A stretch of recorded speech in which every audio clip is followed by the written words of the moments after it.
Welcome to the Chiefs Way. Now mash that subscribe button or drop and give me 50. Welcome back to the Chiefs Way. Today I'm going to do a video on how you can balance a brand new LiFePo4 battery or balance your full battery bank that hasn't really been charged to full in a long period of time. Because what will happen if you deal into like that 80 to 20% range, your cells can become unbalanced in your batteries, because the balancing is generally done on non-smart type batteries during charging when it gets up to the higher voltage, higher battery voltage. If you have a smart battery, you can go in there and turn on an option that's balance all the time. But most batteries come set to balance during charging, and that balancing happens at the upper end of the battery voltage. So the last two batteries I got this middle one here and the one down in the battery box on the floor. This one, the first time I charged it, charged up to only like 13.3 volts. So it wasn't badly, unbalanced. But this one, when it got to like 13.8 volts, it would cut out. It wouldn't charge higher than 13.8 volts, which that's when I found that is when I decided, you know what, I need to make a video about this. So let's go find out what actually happens inside the battery when your battery is unbalanced. All right, this is what's happening inside your actual battery. This is from a different battery, not these that we're looking at, but it does the same thing. You'll see your battery, your BMS will get a battery cell over voltage.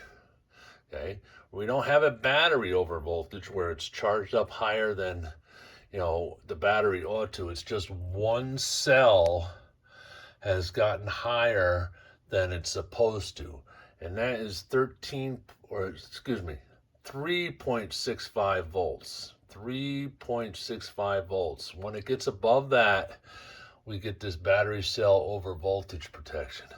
So if we come over here to this other screen, we'll see at this point this battery had got to 14.1 volts, okay?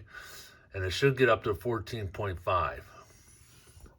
We'll see that the cell number 1 was 3.6, cell number 2 and 3 were 3.5, but cell number 4 was badly imbalanced. It was like 0.3 of a volt below cell number 1. So cell number 1 is the one that overcharged and went to above 3.65. So what we have to do is, whatever this voltage is at when it cuts out, we have to set up our charger to charge just below that.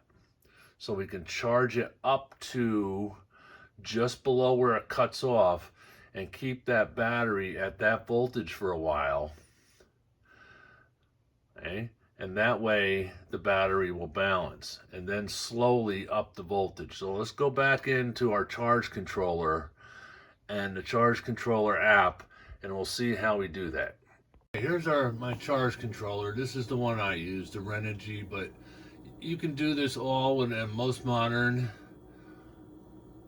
charge controllers. You can go into it like a user app and set up your own values. So if we look here in the app, okay, I want to go to settings. Okay, right now it's set up for lithium. So I would want to go click on that and go to user on the top here, user. Okay. And now when I hit confirm, this is where I can go in and I can change the values. See, all the values under user are all set to like 14.4, 12.6. Okay, so we're really dealing with these 3 top voltages right here, okay? So this battery, it charged up to 13.8 and then cut off, okay? So the way I balance this is that there's kind of a weird thing that goes on with this Renogy charge controller. The DC voltage of the battery it shows is about 0.2 volts less than what the actual battery voltage is, measured right at the battery with the multimeter or with my battery monitor. So what I had to do is, now if your charge controller is true, that means that the voltage it displays is the same that's actually on the battery bank. You don't have to do this offset. So what I had to do is, because I wanted to have the voltage below 13.8 so that battery wouldn't cut off, okay?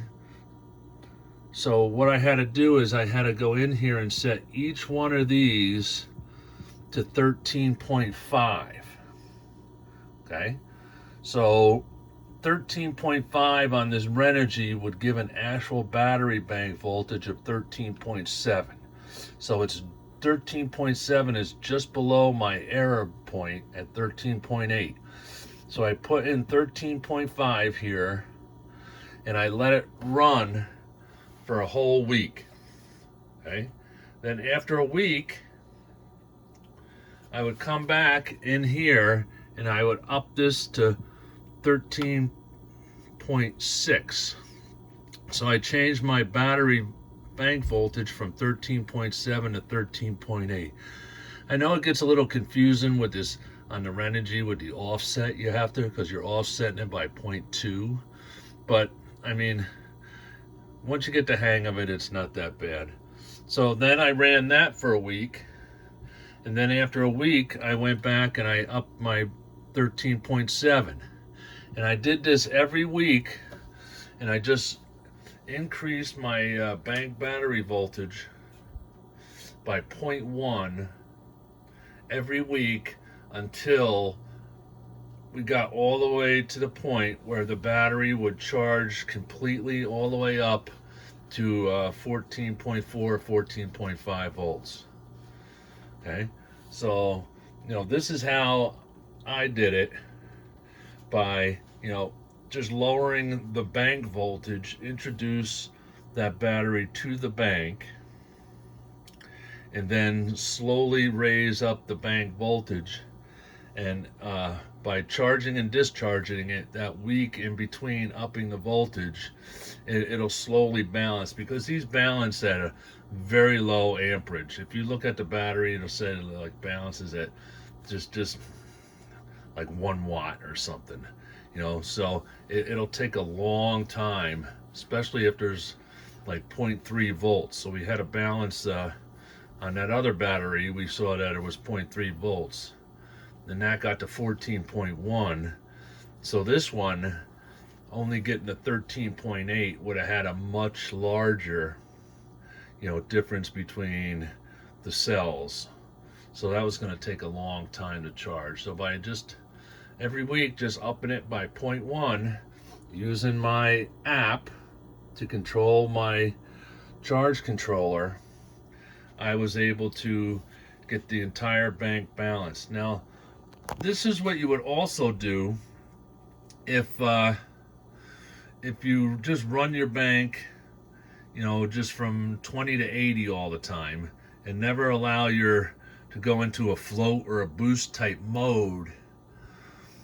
What you would do is you would just go in, turn your battery bank voltage down, and just let it run for a week, and then up it by 0.1, and that'll put it in that boost mode and allow the entire bank that's been sitting there operating for a while to balance. So if you like this information and you like this content, please like and subscribe, and we'll see you in the next one.